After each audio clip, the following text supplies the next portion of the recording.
He tossed the wedding invitation at me like trash. A white envelope with gold edges, mocking, elegant, soaked in arrogance.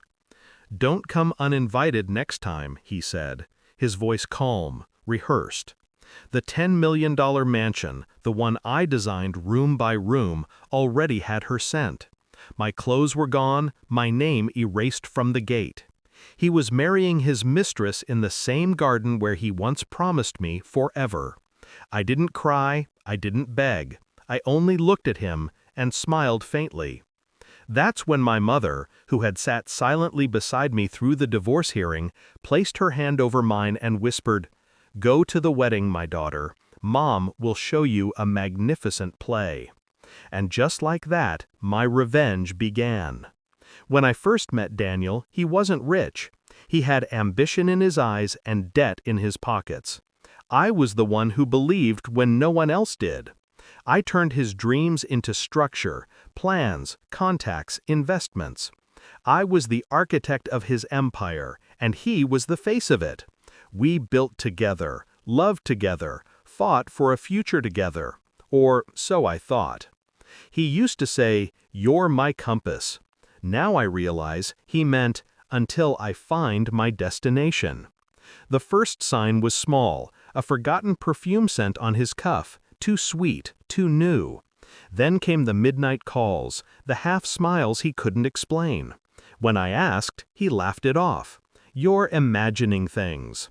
The oldest line in the book. But I wasn't imagining the hotel receipts hidden in his car, the photos sent to me anonymously, a whisper from someone who pitied me enough to reveal the truth. The woman in those pictures wore my diamond necklace, the one I thought I lost months ago. That was the night I stopped being the wife who loved him. That was the night I became the woman who would destroy him. Emotion was weakness. Strategy was power. I started quietly. He thought he'd taken everything in the divorce. The mansion, the cars, the accounts. What he didn't know was that I'd built the legal foundation of his company myself, and buried my ownership under a trust in my mother's name. He believed the empire was his. It wasn't. Mother's words replayed in my mind like a prophecy. Go to the wedding. Because that's where everything would unfold. I spent weeks studying his new company contracts, tracing his hidden transfers, uncovering the shell accounts he'd made to protect his new life with her. Every document he signed had my fingerprints. He just never knew it. By the time he sent that invitation, I had already dismantled his world. Silently, legally, beautifully. On the day of the wedding, I arrived in white. Not bridal white, power white. A clean slate. The garden was filled with roses, reporters, and laughter.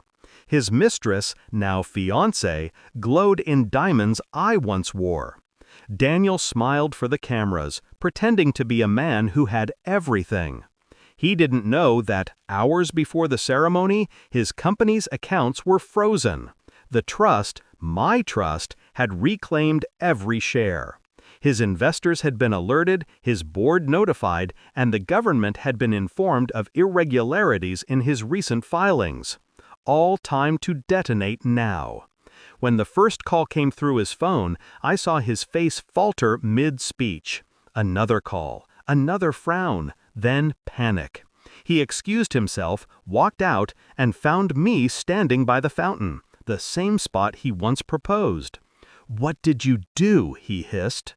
I tilted my head, calm. "Just attending your wedding. You invited me, remember?" The realization hit him slowly. How every asset he'd stolen had been reclaimed. How every lie he'd told had unraveled in front of his guests. The media swarmed. His new bride fled in tears. And Daniel finally saw what it felt like to lose everything while standing on the stage he built for himself. He begged to talk privately. I allowed it. Inside the now empty mansion, he collapsed into the chair that once belonged to me. "You ruined me," he said, his voice breaking. "No," I replied, You did that when you betrayed the wrong woman." He reached for my hand, desperate. I pulled back. For years I built him. Today I buried him. When I left the mansion, my mother stood by the car, her smile calm and knowing. "Did you enjoy the play?" she asked. I looked back one last time. The lights of the house flickered. A dying empire. "It was magnificent," I said. That night, the media flooded with headlines about Daniel's financial collapse, his company's investigation, and the cancellation of his wedding. I watched it all in silence. There was no satisfaction in his suffering, only balance restored. Because revenge, when done right, isn't loud, it's poetic. And mine ended exactly where his arrogance began, at the gates of the mansion he thought he owned. He once promised me the world. I let him keep it, just long enough to watch it burn in his hands.